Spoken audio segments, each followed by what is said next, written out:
Baik, di sini kami akan menyampaikan hasil dari presentasi kami mengenai peradilan pajak. Yaitu kami dari kelompok 6 yang terdiri dari Aldi Ilfandi, M. Febri Zain, Rizky, dan Suci Nofta Lorenza. Baik, di sini langsung saja kami akan mempresentasikan tentang peradilan pajak yang akan dibacakan oleh Suci Nofta Lorenza. Kepada Suci dipersilakan. Peradilan pajak terbagi atas dua, yaitu asas pengendalian pajak dan fungsi pengendalian pajak dalam lingkungan peradilan. Yang pertama, peradilan pajak.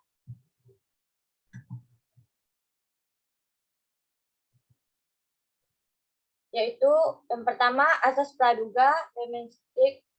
Menurut Filipus Mandiri Harjo, makna dari rematiges sendiri adalah kebebasan, dan dengan demikian rematiges testing yang dalam konsep hukum Indonesia adalah pengujian keabsahan, sedangkan makna dari remantik Panbestur merupakan asas kebiasaan dalam pemerintah dalam hal pelaksanaan keberlakuan azas praduga remantik.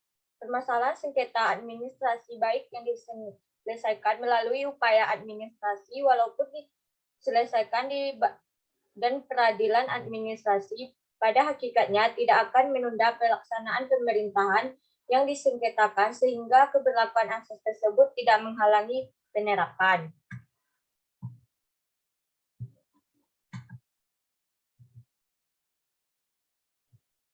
Yang kedua, asas pembuktian bebas.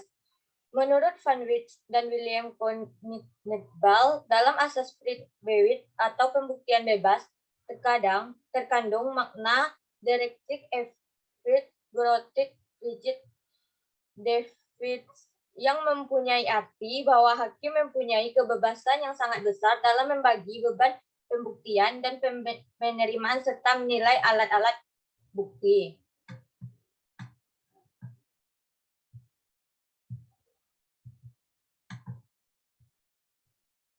Yang ketiga, asas keaktifan hakim. Dalam pelaksanaan penyelesaian sengketa pajak, keaktifan hakim pengadilan pajak selama proses jalannya persidangan sepenuhnya dipimpin oleh hakim, sehingga hakim pengendalian pajak berwenang dalam mengadakan persiapan pemeriksaan untuk mengetahui kelengkapan gugatan, sehingga dalam persidangan pemeriksaan harus sudah dirasa sempurna. Ultra petita dalam larangan proses pengujian keabsahan hakim tidak terikat pada alasan penggugatan untuk mengajukan gugatan.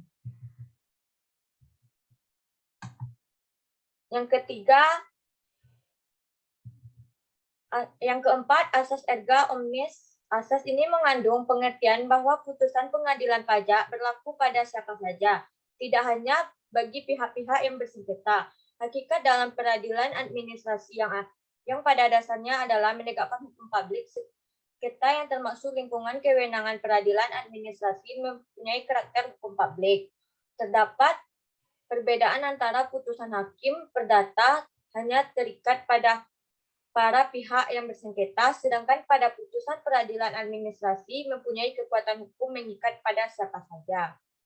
Baiklah, bacaan selanjutnya yang akan disampaikan kepada Rizky. Kepada Rizky, disilakan. Yang kedua yaitu fungsi peradilan pajak dalam lingkungan peradilan.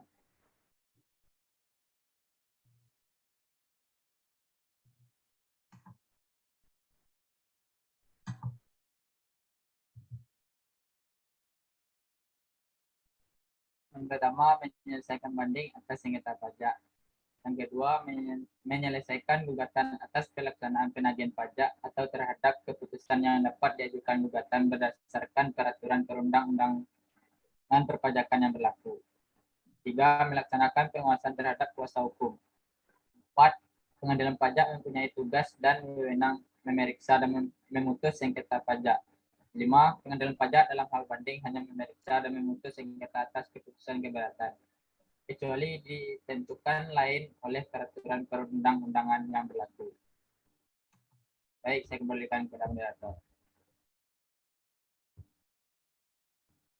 Baik, itulah tadi hasil dari presentasi kami. Lebih kurang saya mohon maaf. Saya sebagai moderator. Untuk Assalamualaikum warahmatullahi wabarakatuh. Waalaikumsalam warahmatullahi wabarakatuh.